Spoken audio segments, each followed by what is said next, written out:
আচ্ছা, আপনাদের হঠাৎ করে রাতে বুক ধরপড় করে, ঘুম আসে না, খাবার রুচি কমে যায়, টেনশন লাগে, মেজাজটা গরম হয়, এইরকম কখনো কারো হয় কিনা? একটু হাত উঁচু করেন তো। ও, ভেরি নাইস। এবং যাদের হয়েছে তারা প্রত্যেকে মানুষ, যারা হয়নি মহা মানুষ। সবারই হওয়ার কথা, হয় না? এতগুলো প্রবলেমের একটা হবে না, হওয়ারই কথা। এই সবগুলো সমস্যা কোন সাইকিয়াট্রিস্ট লাগবে না, কিছু লাগবে না, জাস্ট দুইটা বুদ্ধি শিখাই দিব, জাস্ট টু। যখন এরকম হবে কারো কোনো দরকার নাই, আল্লাহ দিয়াই দিছে এই বুদ্ধিটা। বুক ভরে তখন শ্বাস নিব, ধরে রাখবো, ছাড়বো। এখনই নেন, দুইবার, ভালো লাগবে।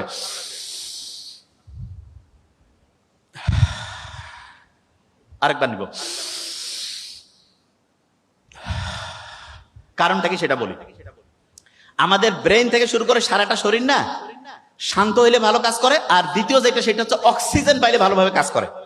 আপনি যখন বুক ভরে শ্বাস নিয়েছেন তখন ঠিকভাবে সবগুলো কোষ অক্সিজেন পাইছে, এবং এই কারণে আপনার দেহের প্রত্যেকটা অংশ খুশি হয়েছে। আপনি ক্ষুধার্ত থাকলে যখন খাবার দেয় মনটা খুশি হয় না? ঠিক তেমনি করে যখন আপনি বুক ভরে এরকম শ্বাস নেন, শ্বাস ছাড়েন, তখন প্রত্যেকটা কোষ ঠিকভাবে অক্সিজেন পায় এবং মনটা চাঙ্গা হয়। এটা নাম্বার ওয়ান। নাম্বার টু যেটা সেটা শুনেন। আল্লাহর রহমতে ঢাকা ইউনিভার্সিটির এখানে তো প্রচুর সবুজ গাছপালা, ক্যাম্পাসটা অসাধারণ।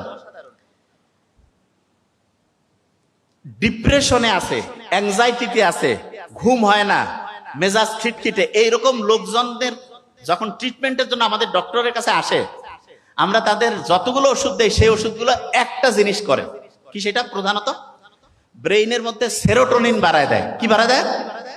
সেরোটোনিন। ইংরেজি সেরোটোনিন বানানটা কি দিয়ে শুরু বলেন তো? এস। এস দিয়ে আছে না সান? একজন বলে দিয়েছে সান।